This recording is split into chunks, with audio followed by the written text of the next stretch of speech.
Good morning. It is this time right there, and this is a day in the life of a first-year chiropractic student. Now I got a 5:30 meeting. We got a lot going on today, so let's quit talking and let's get this day started.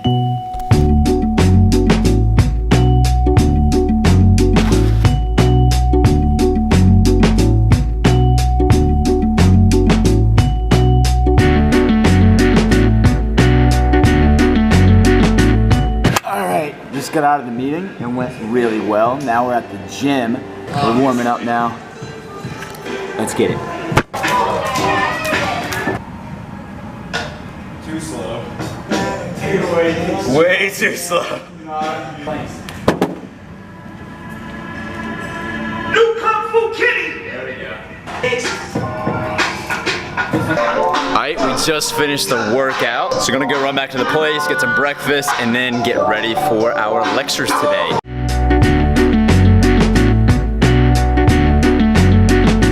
So for the osteology lecture, we're going on over joint classifications. Here, the cranium, neurocranium, viscerocranium, different septums. And then for the lab today, I think we're going on smaller landmarks like the processes, tubercles for each bone, so different nerve landmarks, things like that there. And then for the anatomy and physiology, we're going over the integumentary system, more physiology than anatomy for this section. Is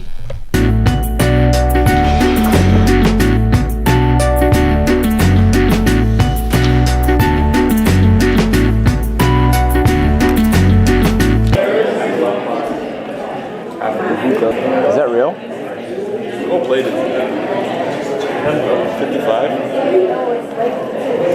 Hey, if it looks real. If it looks real. That's all you need. That's all they need to know right now.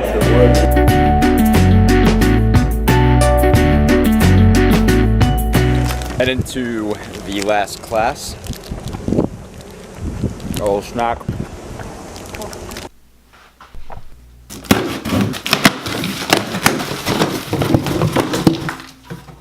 Boom, this is a spine model, so I needed this for one of my classes, but it's still a nice reference to have. That way I can look through and see all the different parts of the spine.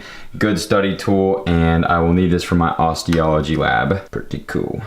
And boom, I just bought this skull. So that with the spine, man, it's about to get bony up all in here. I have actually about 40 minutes until I gotta head back out. I got another meeting this evening, so thought I'd come back here, do a little bit of studying, eat a little snack here, and so I'm gonna look over my osteology lab that we just went over because we went over a lot. So hold on, let me get the paper real quick. Boom, so this is all the stuff we went over. That's why I want to buy the skull, because right now we're going over the skull, so that way I can go and look at the tiny little sutures, the tiny little landmarks, and the tiny little bones and locations of things. That way it's just so much easier hands-on to see visually. Look in the textbook. I have my atlas right here. If you want to learn anatomy, I love this. This is the Netter's Atlas. Let me show you this. Boom, some sardines, sauerkraut, and almonds. Now, people are gonna be like, oh my God, sardines, gross, ew, ugh. Okay, well, first of all, 3 things with that. Number 1, they taste really good. Number 2, they're really, really healthy for you. High in omega-3s, high in protein, and don't know what the third one is. Try them. Don't mind me, I'm just checking my teeth, making sure there's no sardines in them. I think we're good. And okay, so before I go, I'm about to head out. I'm going to another adjustment meeting. I'm trying out a couple different ones just to see which one I really resonate with and one that I want to commit to for the quarter. I will be back here in about an hour and a half, and then I will tell you guys all about it and how it went. See you guys then. So I am back. I didn't get any footage. I didn't figure I would, but it's a little bit after 8 right now. It is 8:10 p.m. on the dot, and it was a really good experience. I'm super glad I went, and we worked on hands-on on palpating the PSIS, which is the posterior superior iliac spine in the lower lumbar region. We're palpating the lower lumbar spines, feeling the sacrum, and then just palpating, extending and flexing the spine to be able to feel them move. And we're feeling for inflammation, for muscle tightness in the lower spine, just getting our hands, introducing the hands, because it truly is an art form to be able to palpate and know what you're feeling. All right, so we're gonna try a little experiment. So I wanna make some Brussels sprouts for dinner, but the problem with Brussels sprouts is that they are really hard to cook. And if you don't cook them right, then they're not gonna taste that good, right? If you've been there, if you've cooked them, and then it tasted good, you've been there, right? So, I've never tried this way of cooking them. And these are Trader Joe's, and it says to let them sit in boiling water for 1 to 2 minutes, and then roast on 350 for 10 to 15 minutes. So we're gonna try that. Look at how huge these Brussels sprouts are. These things are ginormous. Things like this size of my fist. I mean, this is like a normal size Brussels sprout. Well, maybe that's kind of small, but the normalish size. Look at these suckers. Magnificent. All right, so got them laid out here. I just put some of this right here, some coconut oil. I'll actually explain why I use coconut oil for most of my cooking. Coconut oil, some salt, and some pepper. Then we're gonna pop them in. Let's see how they turn out. I don't know. We'll see.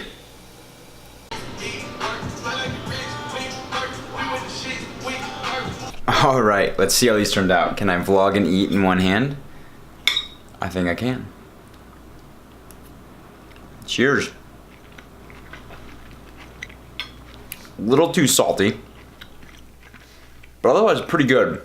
I think boiling them, it made it really soft, but yet they're not too soggy. I do though, if you saw, they're not crispy. I like that little crisp on the outside of them. Not gonna beat Mama's Brussels sprouts. Ma, I know she's watching this. You make good Brussels sprouts, but these are still really good. I would make them again, just a little less salt. Now, I have a confession to make. I'm not a good cook. And if you're following me on my Instagram, you would have seen that I will post some pictures of my dinners, and a lot of times it looks really good, right? People are like, oh my God, Steve, how do you make that food? What's the recipes? Wow, Steve, you're an amazing cook and all of this. Wrong, I'm not a good cook. Now, whenever I wasn't in school, I had a lot more free time, so I could look up recipes, and I had the time to cook. I had the time to spend an hour preparing and cooking one recipe and then cleaning all of it up. But now that I'm here, and if you've witnessed today what my day's like, I don't have that luxury of time.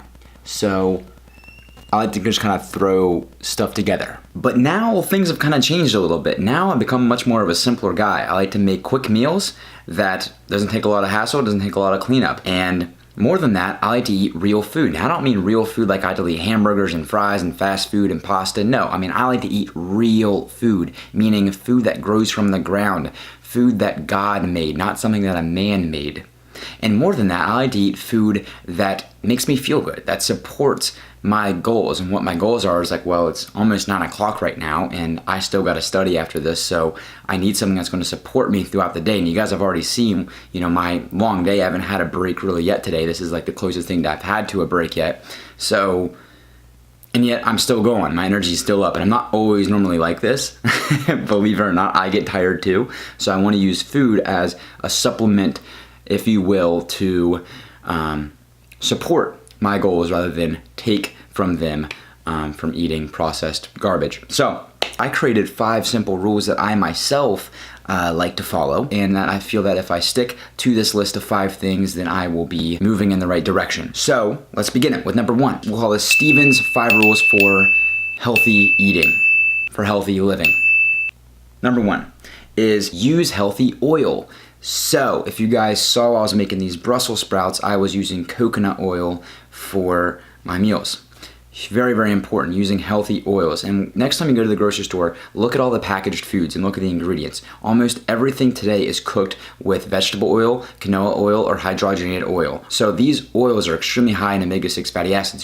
They're inflammatory compounds, and they cause buildup of inflammation in the body, and they can cause a lot of health issues with that, right? And furthermore, whenever you cook with these oils at high heats, they tend to get to radicalize and oxidize, and then they turns into aldehydes, and you don't need to know all the chemistry behind it, but it's just not good, it's not healthy, and you don't want to be putting that kind of stuff into your body. So what you want to do is put healthy oils in your body, especially when everything today is cooked with unhealthy oils, because it's cheap and easy to reuse over and over again. Number 2, and this leads on to my next thing, which is fat is your friend. Fat is your friend. Now, if you look at the meal that I'm eating now, I have some nice ground beef, and it's grass-fed beef. You want to be eating a diet that's high in fat. At least I've noticed for myself that when I've been eating a diet high in fat, I've had more energy than I think I've ever had. You can probably start to see that in these videos. It's like 9 o'clock. I'm not on any caffeine. I'm not on any stimulant whatsoever, and I'm still like good to go and I have no problem going to sleep. So it's working for me. And a high-fat diet, it's great because fats contain a lot of energy. Your body loves to, when you're metabolizing them, you're able to metabolize and it boosts your metabolism to break down the fats. So you're increasing your metabolism and you're getting a lot of energy from the fats. Now, very, very, very simplified. You can go way deeper with the role of eating healthy fats in your life, but just keeping it simple, fat is your friend. Don't believe in the myth that fat is bad and that fat makes you fat, because it's not the truth. Number 3 is pack the veggies. So if you look at my meal here, you see the ground beef. You also see that I have that stuff that looks like rice. That's actually not rice. That is cauliflower. That's just chopped up cauliflower. Then we got some more veggies in there, of course, the Brussels sprouts. So if you notice though, most of the plate is filled up with vegetables. And I aim personally to eat half of my plate with vegetables, if not 3/4 of my plate with vegetables, and the other 1/4 with a meat, or the other half with a meat and maybe some fruit or some low starch carbohydrates. So pack the veggies. I shouldn't go on why vegetables are good for you, right? So just eat lots of vegetables. Once you start doing it, it just becomes habit. Just go to the grocery store and buy a lot of vegetables and do what I do. Just mix it all up together. Like, I don't get fancy with this stuff. When you cook vegetables at the right heat with the right oil, it tastes really good. Okay, number 4 is no sugar or refined grains. What? And this has kind of been something that's been hard for me to cut out because I love carbs. I love eating sugar. I love eating bread. But I notice that it drains me. Okay, now I like to do research, so I'll tell you a little bit about the science behind it. Is that whenever you eat a diet or just eat a meal that is high in carbohydrates, what happens is your insulin levels spike up really high. Now, insulin obviously is trying to lower your blood sugar, trying to lower your body to homeostasis. So what happens is it spikes up really fast. Your body wants to send the insulin level back down, so it's going to dramatically drop it back down. And insulin is a metabolic hormone, so whenever it increases and decreases really quickly, you're messing with your metabolism, and the result of that is that you're going to feel tired after. And you probably notice this next time you go to the Italian restaurant, you get a nice bowl of pasta, and then notice how you feel afterward. You probably don't feel a burst of energy after, right? Or at least like an hour after you eat the meal, you probably feel sluggish. Or how about Thanksgiving? You know, they say how you get tired after Thanksgiving. It's because of the carbs. The carbohydrates make you feel tired. So for instance, if I were eating a high carbohydrate meal for this dinner, I most likely would not be fit to want to study after, right? So for me, I don't want to eat refined carbohydrates that's going to spike my insulin level super high and drain me of my energy. I want my energy to be sustainable, which is why I tend to do lower carbohydrates. Now, I'm still getting carbohydrates from the Brussels sprouts as well, but I'm not getting refined carbohydrates. So what you want to, or what I stick away from, is going to be a lot of wheat, potatoes, and sugar. I think if you just cut wheat, potato, sugars out and replace it with fats and proteins and vegetables, you will be good to go. Now, number 5 and the last one, and that's going to be quality meat is a quality diet. Looked at my notes for that one. Quality meat is a quality diet. Now look, I know there's questionable research about meat and red meat and all of this. Look, I think everything in moderation can be a good thing. Look, I'm just saying what I'm doing.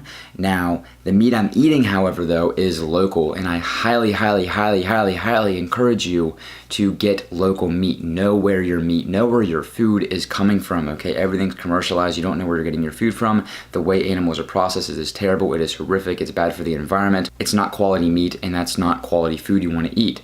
But this local meat, though, better farming practices, it's grass-fed meat, it's pasteurized, it's a lot healthier for you. You're going to get a lot better omega-3 to omega-6 fatty acid ratio. It's a lot more good fatty acids versus the negative omega-6s that we talked about earlier that are inflammatory. It's just overall a better product. So I incorporate a little bit of meat, like I said, but eating mostly vegetables. And that is it. So those are my 5 rules. I tried my best to stick to them always with every meal I eat, and I think if I do that, it is supporting me, and perhaps it can support you as well. Hope that helped. Hope I didn't rant too long. But let me know if this interests you, because I'm super passionate about the food that you're putting in your body. I think the food that you put in your body should be a support mechanism for you in your life, because you deserve a great life. You deserve to do great things in this life. You should be doing great things in your life, because that's why we're here. Why else will we put here? And so you should live for your maximum potential, and you do that by putting the right things in your body, because what you put in, you're going to put back out. If you're putting quality things in, you're going to put quality things back out into the world.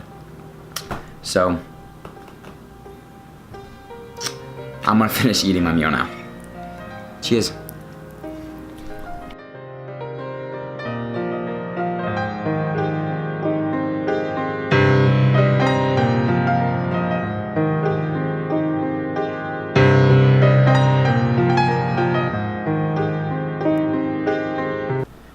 Alright guys, it is winding down time. So now it's a little after 10 p.m.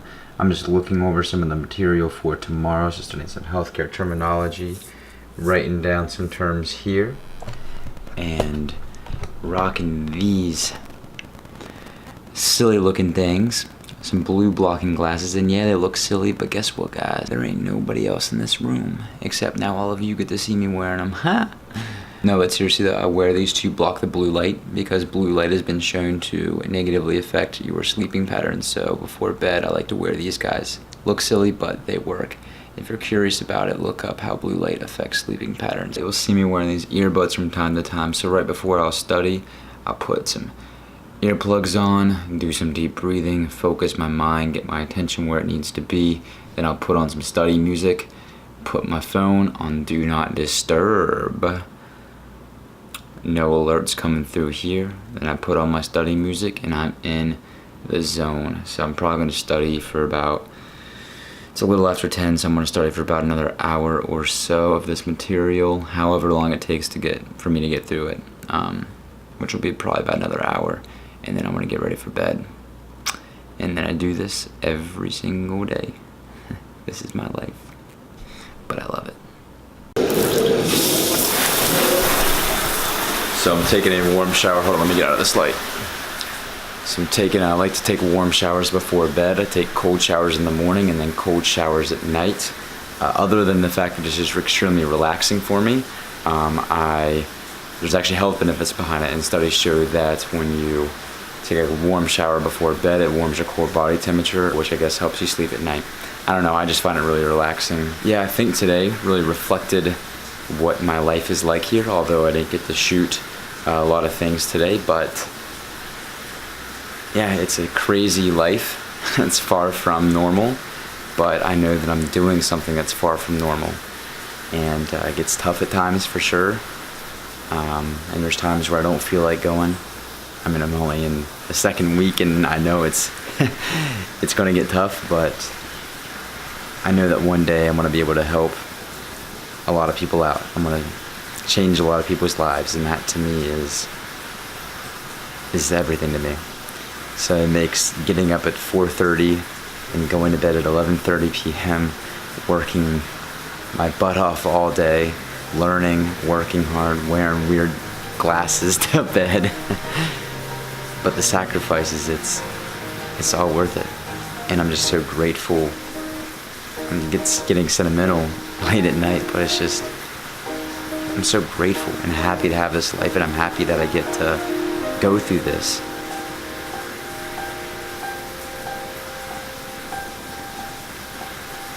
It feels good.